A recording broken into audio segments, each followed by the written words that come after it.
मेरे गुरु महेश्वर शिव को मेरा प्रणाम है। इस कालखंड के प्रथम शिव के शिष्य, हम सबों के परम आदरणीय वरेण्य गुरु भ्राता साहब श्री के चरणों में मेरा प्रणाम है। शक्ति स्वरूपा माँ नीलम आनंद जी के चरणों में मेरा प्रणाम है और यहाँ उपस्थित आप सभी गुरु भाई गुरु बहन के चरणों में मेरा प्रणाम है। हम सबका सौभाग्य है कि अपने गुरु शिव के लिए झारखंड राज्य की इस संगोष्ठी में शामिल होने का सौभाग्य प्राप्त हुआ है। झारखंड राज्य 2000 में बिहार से पृथक एक नए राज्य के रूप में उभरा था, परंतु इसका इतिहास बिहार ही है। और जब शिव के शिष्य साहब हरिनानंद जी का जन्म हुआ था, उस वक्त भी ये बिहार ही था। माँ नीलम आनंद जी की जन्मस्थली जो आज झारखंड में है, उस समय भी बिहार ही था। आज एक तरफ देखिए लौकिक दुनिया में भी क्या होता है, जहां साहब श्री हरिनानंद जी का जन्मस्थल बिहार में है, माँ नीलम आनंद जी का जन्मस्थल झारखंड में है। और दोनों के इस अद्भुत मिलन में जब 22 मई 1972 को मनातूगढ़ में वहां के लोगों ने देखा था, अनुभव किया था, ये सच है कि उस समय कोई नहीं जानता था कि ये जो मिलन है ये शिव और शक्ति की किस ऊर्जा का है। एक अद्भुत, एक अप्रतिम शिव की शिष्यता की नींव जहां से पैदा हो रही थी। और उसके 2 ही वर्षों के बाद यानी सन 1974 में साहब ने शिव को अपना गुरु बनाया और साहब ने कहा कि मैं जो करता हूं उसकी जिद है मेरे अंदर, और यही जिद, यही जुनून महादेव को गुरु बनाने में काम आया। मैंने महादेव को अपना बनाया तो ये सोच लिया था कि बना लिया है तो बना लिया है, अब छोड़ूंगा नहीं। और मेरी ये आदत है, अक्सर साहब ने कहा मेरी ये आदत है, मैं जिसको अपना बना लेता हूं, फिर चाहे सारी दुनिया दूसरी तरफ हो जाए, मैं हमेशा उसी के तरफ खड़ा होता हूं। इसलिए आज भी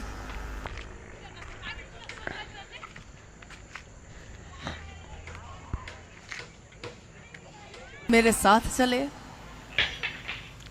लेकिन लोग मिलते गए, लोग बिछड़ते गए, परंतु मैं जब से चला हूं मेरी मंजिल पे नजर है। मेरी इन आंखों ने मील का पत्थर भी नहीं देखा। माना ये जंगल खूबसूरत है, पहाड़ सुंदर हैं, माना ये बहार आई है, खूबसूरत फूल खिले हैं, परंतु इन सब को देखने का भी समय मेरे पास नहीं है, क्योंकि मीलों, अभी मीलों मुझको जाना है। ये जो मीलों मीलों जाना था उनको, ये क्या शरीर की यात्रा है? ये मन की, आध्यात्म के रास्ते पे चलने की वो यात्रा है जो कहीं अनंत को जाती है। स्वयं शिव के शिष्य ने लगभग 40-45 वर्षों तक लगातार जगत के लोगों से महादेव के गुरु स्वरूप की बात की और ये चाहा कि हम शिव के शिष्य हो जाएं। ये चाहा कि हमारे जीवन में शिव शिष्यता की जीवंत सुगंध हो, हम कागज के फूल न बन के रह जाएं। और ये कहा शिव की शिष्यता मुलायम होने की विधा है, यहाँ आकर अहंकार जैसा कुछ भी नहीं है। झारखंड के एक संत परम सिद्ध बाबा ने कहा, निर्भर तब निर्भय। और इस पंक्ति को साहब ने अपनी पुस्तक आओ चले शिव की ओर में भी लिखा है। निर्भर तब निर्भय।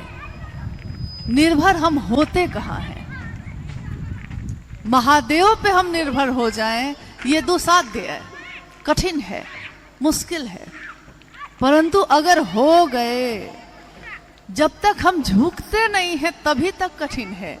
और एक बार अगर झुक गए, एक बार अगर मखमल की तरह मुलायम हो गए, तो ये रास्ता इतना आसान है, इतना हल्का है कि जैसे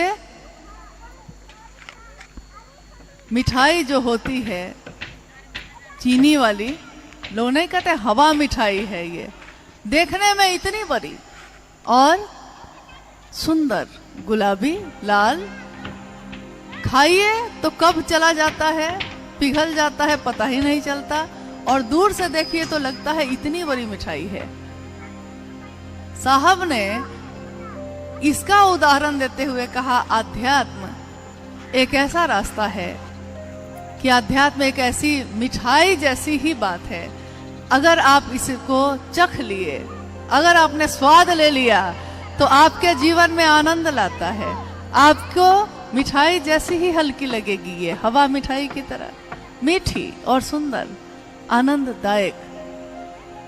हमने अपने अपने जीवन में हमेशा चाहा, काश कुछ अच्छा होता, कहीं और जन्मे होते हम, कोई और होता परिवार, कोई और बड़ी नौकरी मिलती, और अच्छे स्वास्थ्य के साथ रहते, कभी बीमार ना होते, कभी गरीब ना होते। परंतु जब भी हमने जो चाहा वो नहीं हुआ।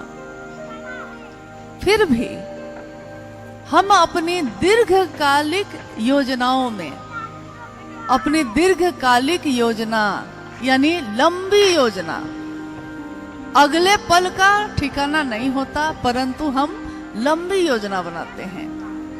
10 साल बाद क्या करेंगे, 20 साल बाद क्या करेंगे। और ये योजना बनाने में, अपनी दीर्घकालिक योजना बनाने में, हम अपनी अल्पकालिक यात्रा को भूल जाते हैं। ये पंक्ति है साहब श्री हरिनानंद जी की शिष्यानुभूति की, कि हर व्यक्ति अपनी अपनी योजना बनाने में लगा है, पर भूल गया कि काल के मुख में बैठा है। कब काल का मुंह बंद होगा, कब मौत की एक बूंद होगी और ये जीवन खत्म। परंतु फिर भी हम दीर्घकालिक योजना बनाते हैं। महादेव हमारे गुरु, जब भी शिव शिष्टता की बात इस कालखंड में हो रही है, होती चली आई है, मनवंतरों तक होती रहेगी, क्योंकि यह शिव का संदेश है। शिव का ही यह संदेश है कि हरिंद्र की बताई विधा ही मनवंतरों तक के लिए पर्याप्त है। तो मनवंतरों तक ये होती रहेगी। हमारे शरीर बदलते रहेंगे, शायद हमने पहले भी जन्म लिया हो, शायद हम आगे भी जन्म लें, परंतु इस जन्म में जो जागे हैं, इस जीवन में जो जागे हैं हम, तो कहा जाता है कि जब जागिए तभी सवेरा। जब जागिए, कभी कभी कोई छोटा बच्चा भी जाग जाता है, और कभी कभी कोई वृद्ध होकर भी जाग नहीं पाता। कभी कभी कोई युवावस्था में ही अध्यात्म के चरम पे पहुंचता है, और कभी कभी कोई मृत्यु के सैया पे बैठे भी उस चरम को नहीं पा पाता, उसको नहीं देख पाता। ये होता है मात्र अपने गुरु की दया से। और गुरु अगर शिव हो तो क्या होगा? शरीरधारी गुरुओं की तो एक सीमा है। एक सीमा तक शरीरधारी गुरु के भी शिष्य बनकर हम कुछ पा सकते हैं। कहते हैं गुरु अपनी वाणी से, यानी अपनी बोली से, अपने स्पर्श से छूकर, अपने पास बिठाकर हम में शिव भाव का आवेश जगा सकते हैं। परंतु एक सीमा के बाद वो भी खत्म हो जाता है। एक सीमा के बाद उनकी ताकत काम नहीं करती। हमारी पांचों ज्ञानेंद्रियां जिन आंखों से हम देखते हैं, जिन कानों से हम सुनते हैं, जिस हाथ से छूते हैं किसी को, यानी हमारी जितनी ज्ञानेंद्रियां हैं, हम कुछ समय के बाद, कुछ सीमा के बाद उससे न देख पाते हैं। इस दीवार के उस पार क्या है नहीं देख सकते। माइक नहीं हो तो ज्यादा लोगों के बीच अपनी आवाज नहीं पहुंचा सकते। एक मनुष्य की सीमा कितनी दूर की है, एक शरीर की सीमा कितनी दूर की है। इसलिए गुरु और शिष्य परंपरा में जब गुरु की बात होती है तो शरीरधारी गुरु माना जाता है, उनकी एक सीमा होती है। इसलिए हमने अक्सर सुना होगा कि लोग कहते हैं कि अमुक गुरु के शिष्य बन जाइएगा तो गृहस्थ आश्रम छोड़ना होगा, या अमुक व्यक्ति जो हैं जो गुरु का काम तो करते हैं परंतु ब्रह्मचारी बन के जाना होगा, या इस कुल के होंगे तब जाना होगा, इस जाति इस धर्म के होंगे तब जाना होगा, पुरुष है कि स्त्री है तब जाना होगा। मंदिरों तक में विभाजक रेखा खींची हुई है कि पुरुष जाएंगे कि स्त्री जाएगी। तो देखिए, एक सीमा के बाद अब वो गुरु काम नहीं करते। फिर श्रेणी आती है सदगुरु की। सदगुरु भी शरीर में होते हैं, और सदगुरु श्रेणी में काफी व्यक्ति ऐसे आए इस जगत में जिन्होंने मात्र अपनी दया से जीव के मन में शिव का आवेश जगाया है, परंतु शरीर में आए हैं तो शरीर में जब तक बंधन नहीं होगा, जब तक नियम नहीं होंगे, तब तक शरीर में वो सदगुरु का काम भी नहीं कर सकते। तो ठीक है, उनके पास तक जाते जाते में कुछ बंधन टूट जाते हैं, कुछ संकीर्णताएं छूट जाती हैं, परंतु फिर भी कुछ न कुछ बाकी रहता है। हो सकता है उनको ये पसंद हो सकता है उनको ये नापसंद हो सकता है वो सूर्योदय से पहले से लेकर शाम तक में लाखों मंत्रों का जप करते हो, उनको ये पसंद हो, या उनको ये पसंद हो कि मुझको मिठाई पसंद है, बहुत मामूली सी चीज। माँ काली के उपासक जो दक्षिणेश्वर में मंदिर स्थापित है, माँ काली, अघोरा सिर्फ काली को कहा गया। माँ काली के उपासक रामकृष्ण परमहंस स्वयं काली का दर्शन करते रहे, परंतु न जाने क्यों अपने शिष्यों के बीच बैठे भी वो अंदर चले आते, कभी भी अचानक उठकर। उनकी पत्नी कहती उनसे, माँ शारदा, आपको अच्छा लगता है? शिष्य लोग क्या कहेंगे कि आप अभी तो इतनी बड़ी आध्यात्मिक बात कर रहे थे और अंदर उठकर चले आए मिठाई के लिए। और उन्होंने अपनी पत्नी से कहा था कि जिस दिन मैं मिठाई खाना बंद कर दूंगा, मांगना बंद कर दूंगा, तो समझना कि मैं अब ज्यादा दिन इस शरीर में नहीं रहूंगा। हुआ भी यही। कोई एक चीज, कोई एक पसंद, कोई एक नापसंद, कुछ न कुछ होगा। तो जब सदगुरु भी होंगे तो एक नियम, एक वर्जना, एक बंधन होगा ही होगा। परंतु जैसे ही हम कहते हैं जगत गुरु शिव की बात, तो जगत गुरु शिव यानी अब वहां कोई बंधन नहीं, अब वहां कोई संकीर्णता नहीं। क्या होती है जाति, क्या होता है धर्म? शिव ने जाति नहीं बनाई, शिव ने धर्म नहीं बनाए, शिव ने अलग अलग लोगों की श्रेणियां नहीं बनाई। महादेव ने ऐसा नहीं किया। महादेव एक परम चैतन्य का नाम है, वो भेद नहीं कर सकते, वो अमीर गरीब में भेद नहीं कर सकते। मानव मात्र, जीव मात्र शिव हो सकता है, और जीव तो कोई भी है। हो सकता है बहुत अमीर से अमीर आदमी हो सकता है जिसके पास एक रोटी नमक खाने का भी नहीं हो, वो भी हो, कोई भी हो सकता है। जगत गुरु शिव अपने शिष्य में शिव का आवेश पैदा करते हैं। क्या हम मानव शिव को अपना गुरु बना सकते हैं? तो आज तक के प्राचीन इतिहास में, आध्यात्म के प्राचीन इतिहास में आज तक महादेव उस समय भी जगत गुरु थे, और उस समय भी शिव के कुछ शिष्य हुए, परंतु एक लंबी खाई थी, एक लंबा अंतर। महादेव एक बहुत ऊपर की सत्ता, महादेव भगवान है, महादेव महाकाल है, महादेव महामृत्युंजय है, महादेव महाऔघरेश्वर है, महाकापलेश्वर है। काल को भी जिससे भय लगता है वो सत्ता है महादेव। देखिए, एक तरफ महादेव शिखर पे है, अब उनसे ऊपर कुछ भी नहीं। देवी देवता भी जब जब यह दृष्टांत मिलता है, देवी देवता भी जब हारते हैं तो निर्भर होते हैं उन पे, देवों के देव महादेव पे। इसलिए एक ही सत्ता को महादेव कहा गया। महाशब्द जहां जहां लगा है सिर्फ महादेव के साथ ही लगा है। और इतनी बड़ी सत्ता, इतना नीचे अपने को करते हैं, इतना नीचे करते हैं कि हमारे आपके जैसे सामान्य से अति सामान्य लोग महादेव का अनुभव करते हैं, महादेव को महसूस करते हैं। ये किनके कारण हो पाया? क्यों नहीं हजारों साल के इतिहास में किसी और ने ये बात कहा या हमको रास्ता दिखाया? न जाने क्यों ये हुआ, परंतु ये हुआ।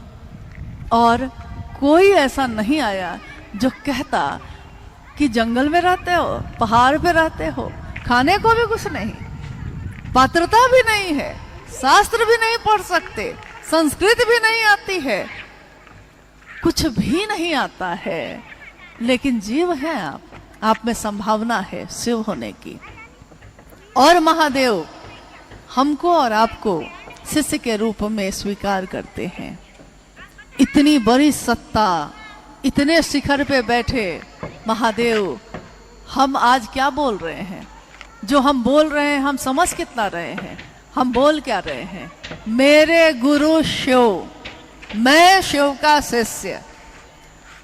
अध्यात्म में इससे बड़ी बात गुरु शिष्य परंपरा में और कुछ नहीं हो सकती। लेकिन ये बात इस कालखंड में कही किसने?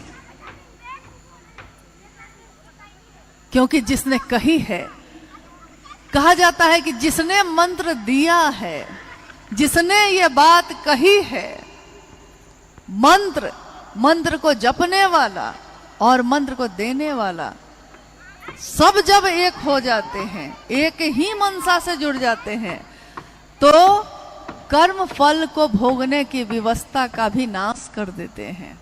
यानी हमने अपने जीवन में जो भी किया होगा, न जाने क्या किया होगा, क्योंकि आज तो नहीं याद है, अब तो कुछ भी गलत नहीं होता, लेकिन न जाने पिछले जन्म में क्या हुआ होगा, अच्छा या बुरा। शिव गुरु के रूप में करते क्या है, क्या देते हैं?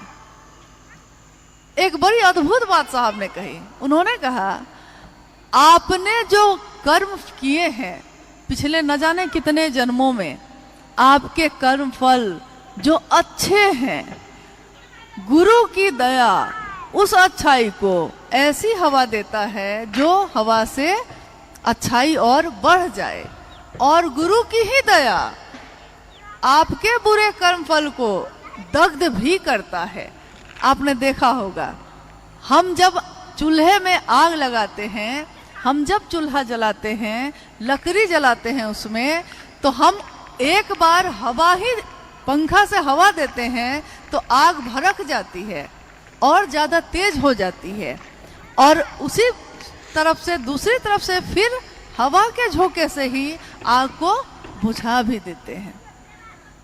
यानी महादेव की दया हमारे कर्मफल को बढ़ा देती है, बुझा भी देती है।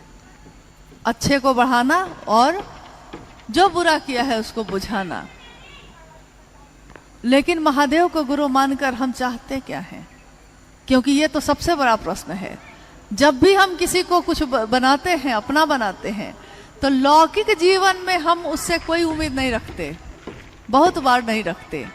परंतु जैसे ही ईश्वर की बात होती है, जब भी अध्यात्म की बात होती है, तो हम अपने मन में कोई ना कोई मनोकामना या कामना को लेकर ही जाते हैं। तो महादेव को गुरु बनाने के पीछे हमने क्या चाहा है?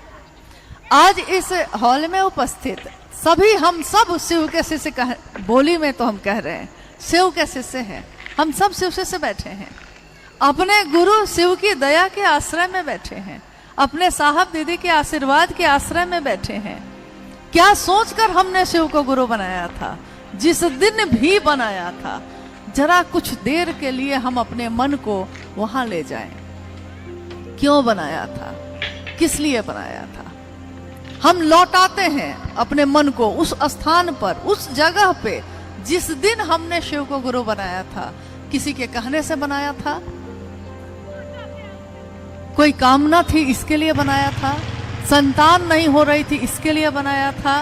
पीड़ा और दुख की इम्तिहान थी, बहुत ज्यादा था, कष्ट कम नहीं हो रहा था इसके लिए बनाया था? या महादेव अच्छे लगे थे इसलिए बनाया था? महादेव की बात अच्छी लगी थी इसलिए बनाया था? चाहे जिस लिए भी बनाया हो, लेकिन रास्ता यह मोहब्बत का ही है। और यही बात साहब श्री ने कही कि महादेव को गुरु बनाते समय हमारा मन कितना सुंदर था, कितना पवित्र और अच्छा था। परंतु देखिए क्या हो गया कि देखते देखते कुछ वर्षों में ही मोहब्बत तिजारत में बदल गई। मोहब्बत का रास्ता व्यापार का रास्ता क्यों बना? मोहब्बत तो मोहब्बत का रास्ता होता है। मोहब्बत में तो दिया जाता है, मोहब्बत में लिया तो नहीं जाता। मोहब्बत में तो जिससे प्रेम करते हैं उसको देते हैं, लेते कब है? परंतु कोई शर्त होती नहीं प्यार में, परंतु हमने शर्तों में प्यार किया। महादेव गुरु के रूप में हम चाहे शर्त में भी प्यार करें, हमारे मन में इतना तीव्र आवेश जगाते हैं कि उनके बलात् आकर्षण में हमारा मन खींचा चला जाता है, खींचा ही जा रहा है महादेव के आकर्षण में, एक ऐसे चुंबक के आकर्षण में जिसके बारे में साहब ने जब अपनी पुस्तक लिखी तो उस पुस्तक में जब पंक्तियां वो लिख रहे थे तो उन्होंने कहा, मैं, साहब कह रहे हैं, मैं शिव के बलात् आकर्षण में तीव्रतम वेग से, प्रबलतम वेग से खींचा जा रहा हूं। एक लोहे के टुकड़े की भांति खींचा जा रहा हूं। मैं चाहता हूं ऐसा भी नहीं है, न जाने क्यों खींचा चला जा रहा हूं। अगर इसका उत्तर देंगे कि क्यों खींचा जा रहा हूं, तो मेरे गुरु शिव देंगे या वो चुंबक देगा जो मुझको खींचता है। साहब ने हमेशा कहा कि मैंने न सोचा था, न मैंने चाहा था, न जाने कैसे कैसे मेरे रास्ते बदलते चले गए। आपने अभी थोड़ी देर पहले मंडल सर के द्वारा जो शिवशिष्टता की पृष्ठभूमि, व्याप्ति और प्रयोजन विषय पे सुना, तो आपने ये सुना कि किस तरह साहब ने शिव को अपना गुरु बनाया था और किस तरह उन्होंने ये चाहा कि शिव को चाहा तो फिर और कुछ न चाहा। एक ही दृष्टांत आता है आज तक में कि सुना है कि माँ उमा ने आराधना की थी, माँ पार्वती ने तपस्या की थी और कहा था, जब नारद गए थे उनके पास कहने कि और भी अच्छे अच्छे देवी देवता हैं, आप और देवताओं का भी वर्ण कर सकती हैं, परंतु माँ उमा ने कहा था, वर हूं शंभु नहीं तो रहूं कुंवारी। वरण करूंगी तो सिर्फ शिव का, नहीं तो किसी का नहीं। परंतु हम आप क्या ऐसा कर पा रहे हैं? क्या हम शिष्य के रूप में, क्योंकि शिष्य की दुनिया में तो गुरु होता है और गुरु की दुनिया उसके शिष्यों से होती है, तो एक शिष्य होने के नाते हमको आपको भी ये सोचना होगा कि एक निष्ठता ही आध्यात्म की आधार भूमि है। एक निष्ठता फिर दूसरे जगह चलेगी, व्यभिचारी भक्ति दूसरे जगह चलेगी, आध्यात्म में नहीं चलती। आध्यात्म का रास्ता एक को जानो, एक को मानो का ही है। एक मतलब कौन? जो एक से बहुत हुआ था, फिर से बहुत से एक होगा।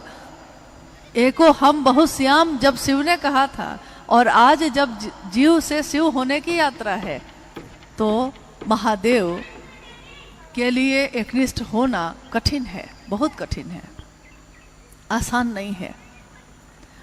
अब है कि महादेव को गुरु मानने और शिष्य बनने के बीच की जो परंपरा है, इस कालखंड में जब साहब श्री ने शुरू की तो उन्होंने यही देखा था, कोई ऐसा नहीं है जो किसी को रास्ता दिखाता हो, सही रास्ता। हर व्यक्ति खुद से जोड़ने की कोशिश में है, लेकिन ऐसे लोग दिख ही नहीं रहे जो शिव से जोड़ने की कोशिश कर रहे हों। ये भी बड़ी अद्भुत बात है, क्योंकि लौकिक जगत में जब हम किसी को प्रेम करते हैं तो अगर मैंने आपको प्रेम किया है तो मैं चाहूंगी कि आप मुझसे ज्यादा किसी को न चाहें, और आप भी यही चाहेंगे, मतलब जिसको भी आपने चाहा है, जिससे भी प्रेम किया है। लौकिक जगत में जब हम प्रेम करते हैं तो ये प्रेम संकीर्ण होता है, जलन और ईर्ष्या से भरा होता है। कोई देखे तुमको तो जलता है दिल, ऐसी भावना को लिए होता है।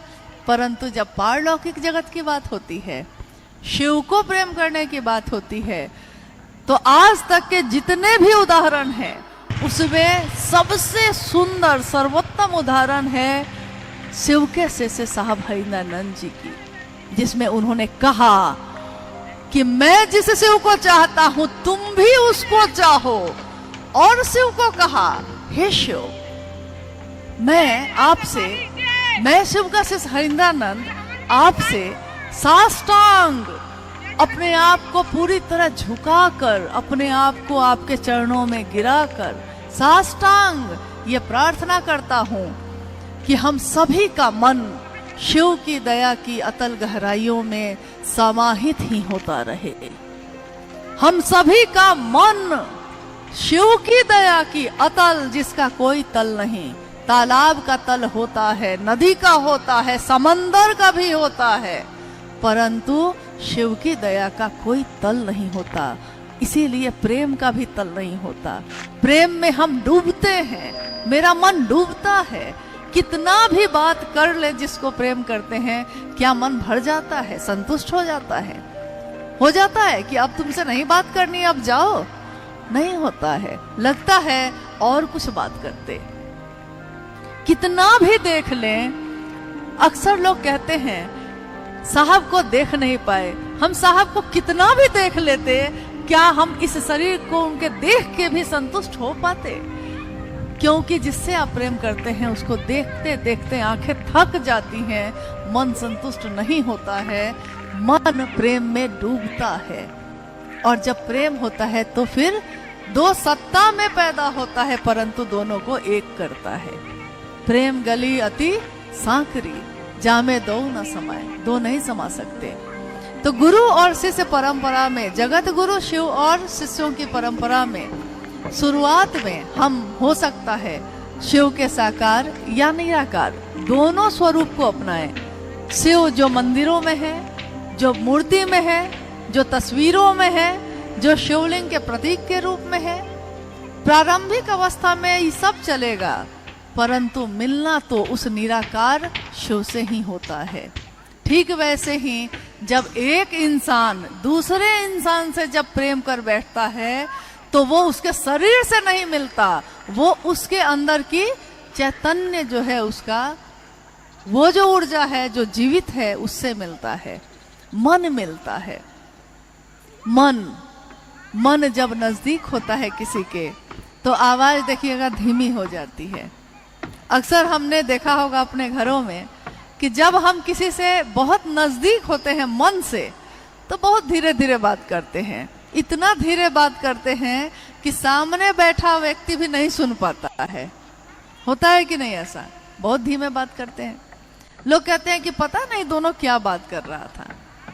लेकिन अगर मन से दूरी हो गई है, मन से दूरी हो गई, तो हमारे सामने वो खड़ा है, सामने सम्मुख खड़ा है, परंतु हम इतनी तेज आवाज में चिल्लाते हैं कि लोग कहते हैं अरे इतना जोर से क्यों बोल रहे हो, सामने तो खड़ा है, वो सामने ही तो है। मन ही किसी को अपना बनाता है, मन ही किसी को पराया बनाता है, और पूरे शिष्यता में मन ही साधन है उस शिव से मिलने के लिए, तीनों सूत्र को करने के लिए, जो साहब श्री के द्वारा निरूपित हैं। मां नीलम आनंद जी के बारे में अभी आपने थोड़ी देर पहले सुना। भाई परमेश्वर जी उस पे अपनी बात, अपनी अभिव्यक्ति दे रहे थे। क्या मां नीलम आनंद सिर्फ एक शरीर में उतरी, एक सत्ता है? क्या साहब हरिंदरानंद जी जो शरीर में दिखे बस उतने ही हैं? क्योंकि एक सामान्य दिखने वाला व्यक्ति करोड़ों लोगों को दीवाना नहीं बना सकता, यह शाश्वत सत्य है। जब तक उसमें आध्यात्मिक ऊर्जा का संचरण नहीं होगा, वो करोड़ों लोगों को अपनी बातों पे चलने के लिए स्वतः अपनी इच्छा से हम चल रहे हैं, वो मजबूर भी नहीं कर रहे, हम खुशी खुशी चल रहे हैं उस रास्ते पे। और अगर कोई दूसरा नहीं चल रहा तो हम चाहते हैं कि वो चले, खुशी खुशी ही जा रहे हैं, अपनी स्वेच्छा से जा रहे हैं। क्या ये बिना आध्यात्मिक ताकत के हो सकता है? और किसकी ताकत? एक आदमी के मन को हम अपने अनुसार नहीं कर पाते हैं, करोड़ों लोगों को कर लेंगे। तो जो शरीर में उतरे हैं उस चैतन्य से मिलने में अगर कहा जाए कि जरा बताइए महादेव के बारे में, बताइए साहब के बारे में, बताइए दीदी नीलम जी के बारे में, तो शब्दों में नहीं बताया जा सकता। इस भाव को शब्दों में नहीं बांधा जा सकता, क्योंकि शब्द तो बहुत छोटे होते हैं।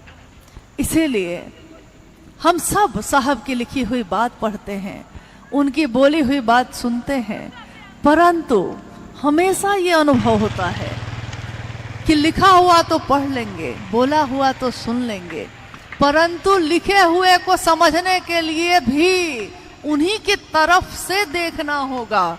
अगर अभी महादेव यहाँ उपस्थित हो जाएं, तो जो सामने बैठे गुरु भाई गुरु बहन हैं वो सामने से देखेंगे और कहेंगे कि महादेव ऐसे हैं। जो दाहिनी तरफ बैठे हैं वो कहेंगे कि महादेव ऐसे हैं। जो बाईं तरफ बैठे हैं वो कहेंगे कि महादेव ऐसे हैं। शिव की अवधारणा आज तक कोई नहीं समझ सका, महादेव कैसे हैं। तो जब महादेव के तत्व को जानना तो बहुत दूर की बात है, शिव के शिष्य साहब दीदी के तत्व को तो हम जान ही नहीं सके। हम में से कितने लोग जान सके? और अगर जान लिया होता उन्होंने, तो उनके मन में भी ये बात उतरी होती कि वर हूं शंभु नहीं तो रहूं कुंवारी। व्यभिचारी भक्ति हम नहीं करते, हम अपना रास्ता नहीं बदलते, हम अपना भगवान नहीं बदलते, हम अपना गुरु नहीं बदलते, और हम अपने साहब दीदी को भी नहीं बदलते। एक ही रहेंगे वो हमारे लिए हमेशा।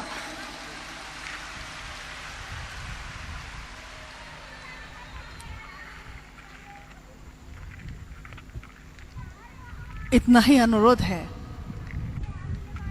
कि आज यथासंभव जो हम लोगों से हो सका इतनी व्यवस्था हो पाई, लेकिन एक ही मनसा है, किसी भी शिव शिष्य का इहलौकिक उद्देश्य एक ही होता है कि शिव की स्थापना दूसरे के हृदय में वो कर दे। शिव की स्थापना अपनी नहीं। हमको आपको लोग जान ही जाएंगे तो क्या होगा।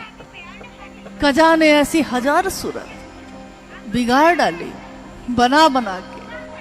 अकबर, कैसे कैसे लोग आए धरती पे, जब चलते थे तो चारों तरफ जय घोष होते थे। कजा ने यानी समय ने तो बहार जो इस धरती पे छाई है ये चंद दिनों की है। बहार दिन है चंद रोजा। कितना सर उठा के हम चल सकेंगे, कितनी देर। ज्यादा सर उठा के चलने के बाद जानते हैं क्या होता है? गले में दर्द हो जाता है, अकरन होती है। परंतु झुकने की विधा आपने देखा होगा। आज पहाड़ के काफी लोग हैं, पहाड़ और जंगल के लोग हैं ज्यादा, और जो नहीं भी हैं तो वो पहाड़ और जंगल में जाते ही रहते हैं, आसपास में तो है ही।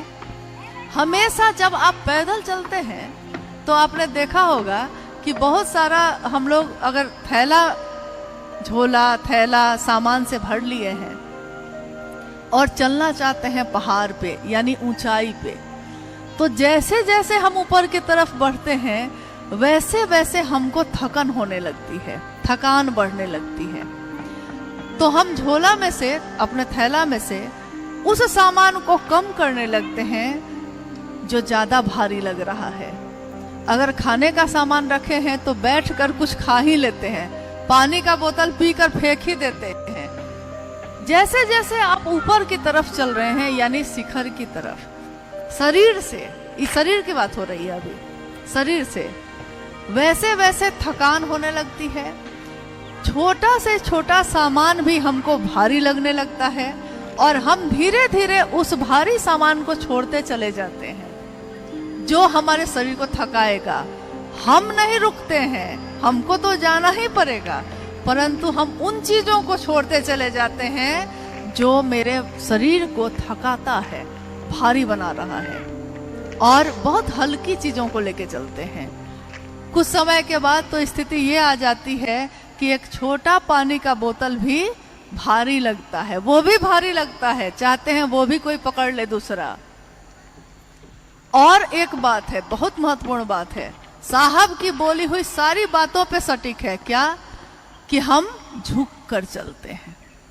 अगर सीधा और अकड़ कर चलिएगा तो देखिएगा कि पाँव में थकन बढ़ जाएगी, और थोड़ा आगे की तरफ झुक कर पहाड़ पे चढ़िए तो पहाड़ पे चढ़ने वाले सब जानते होंगे कि कैसे पहाड़ पे चढ़ा जाता है।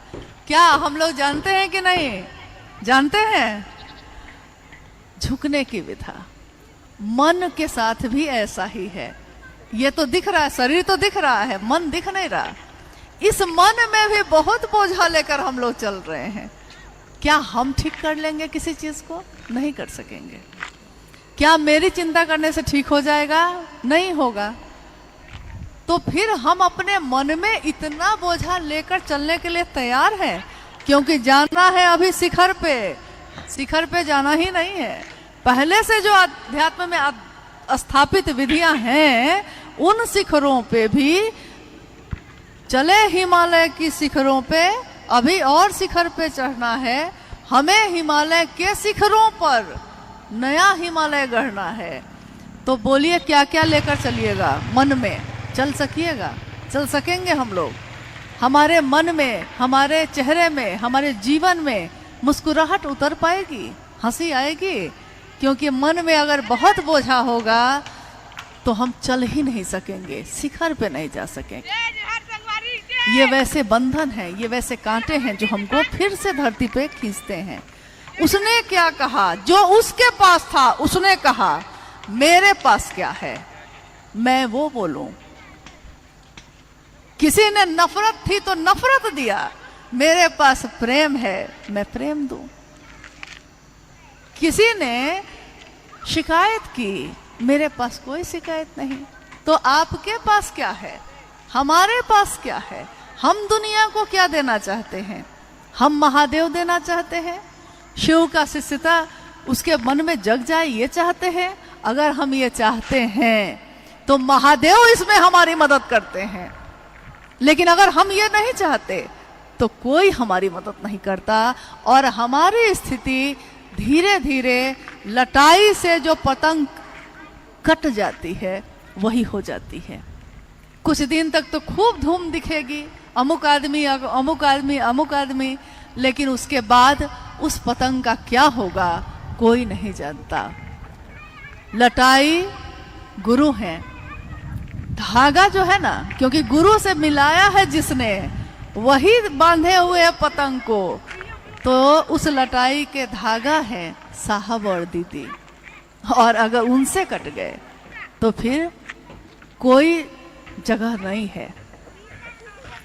तो अपने अनुभव के आधार पर एक शिव शिष्य होने के नाते हम सबका कर्तव्य है कि दुनिया हम सबको जो दे, दुनिया ने यही दिया है, दुनिया के पास यही है, जो उसके पास है उसका क्या दोष?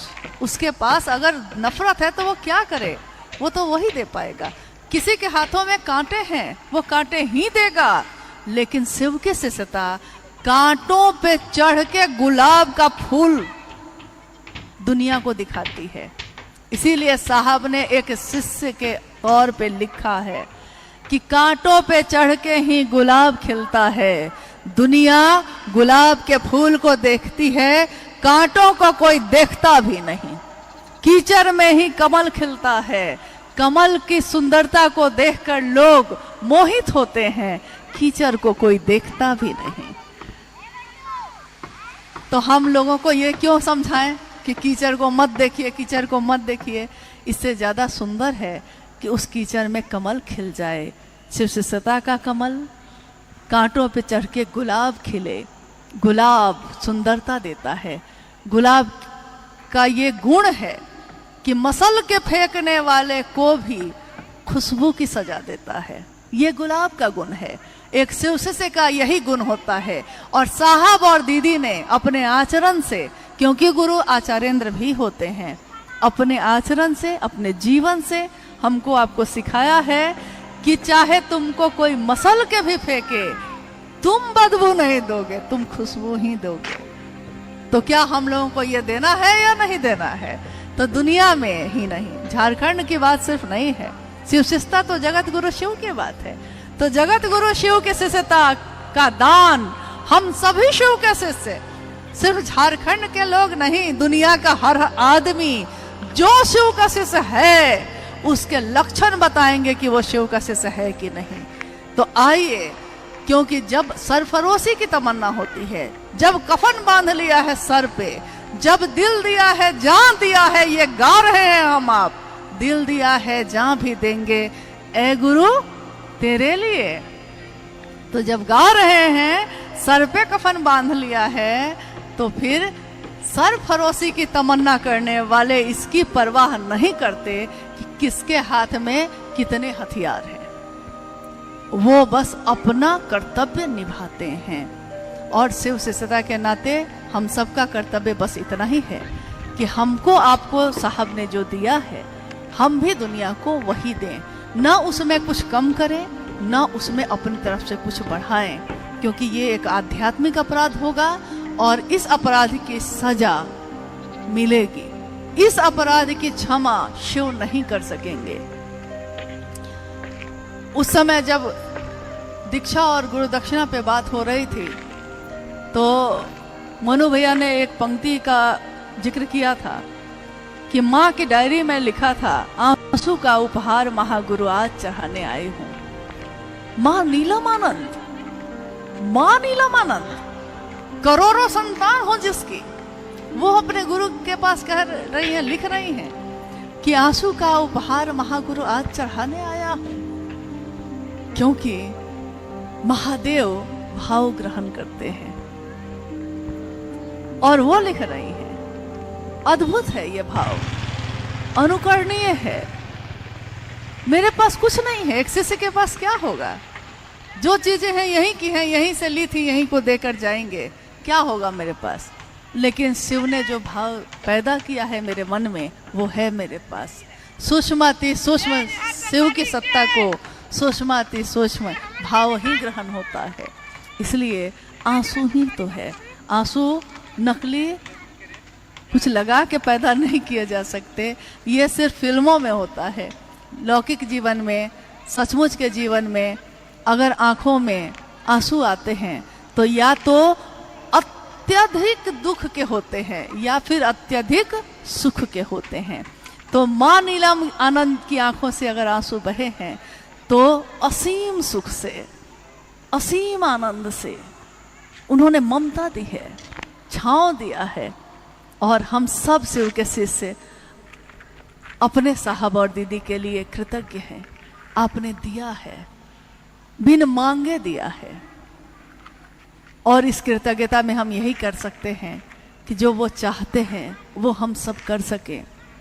इस संगोष्ठी का भी मूल उद्देश्य, मुख्य उद्देश्य यही है कि हम सब जो एक सभा में बैठे हैं, सभा शिव शिष्यों की सभा है, इसमें जो बैठे हैं हम सभी का मन एक हो, इस जगह पे एक हो, एक विषय में एक हो, बाकी चीज में चलेगा अलग अलग।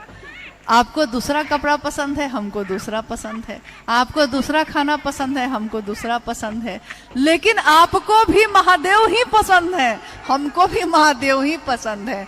आपने भी दिल उन्हीं को दिया, हमने भी दिल उन्हीं को दिया है। तो आइए हम सभी शिव शिष्यों का मन एक ही भाव संचरित हो, हम सबके हृदय में एक ही भाव एक ही सोच, एक ही बात कि महादेव के शिष्य बनेंगे भी और बनाएंगे भी, और इसके सिवा न साहब ने कुछ और किया न हम और कुछ करेंगे, लेकिन साहब की लिखी हुई एक एक चीज, उनकी बनाई हुई एक एक चीज, चाहे वो कुछ भी हो, चाहे वो कोई व्यवस्था हो, चाहे वो संस्था हो, चाहे वो न्यास हो, चाहे वो शिव शिष्यता के क्रम में चलने वाले कार्यक्रम हो, साहब ने के निर्देश के सिवा शिव के शिष्यता में इस धरती पे और कुछ भी नहीं है।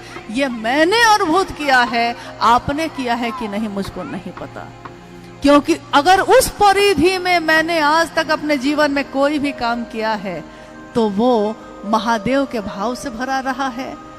अगर किसी के द्वारा मैंने देखा है कि उन्होंने एक रेखा खींची है, एक सीमा खींची है, शिव शिष्यों का आचरण कैसा होना चाहिए, तो उन्होंने सीमा रेखा खींची है।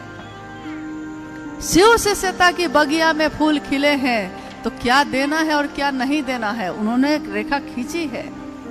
अगर हम उसका निर्वहन करते हैं तो सारे जगह पे रास्ते खुले हैं और गति ही गति है, इतनी तीव्र है कि हम लोग थक जा रहे हैं। साहब आप कितना काम कराइएगा, थक जा रहे हैं, नहीं, लेकिन काम खत्म नहीं हो रहा है। आइए हम लोग, अगर कोई जिज्ञासा आई है तो उस पर बात करें। समय थोड़ा लंबा खींच गया है, ये बात भी सही है, क्योंकि स्वाभाविक है जब आप कोई व्यवस्था बनाते हैं तो थोड़ा अनुभव लेते लेते थोड़ा समय हो जाता है, परंतु बड़ी मुश्किल से हम लोग एक जगह इकट्ठा हुए हैं, इसलिए थोड़ी देर के बाद आज का ये कार्यक्रम अपने समापन की तरफ जाएगा।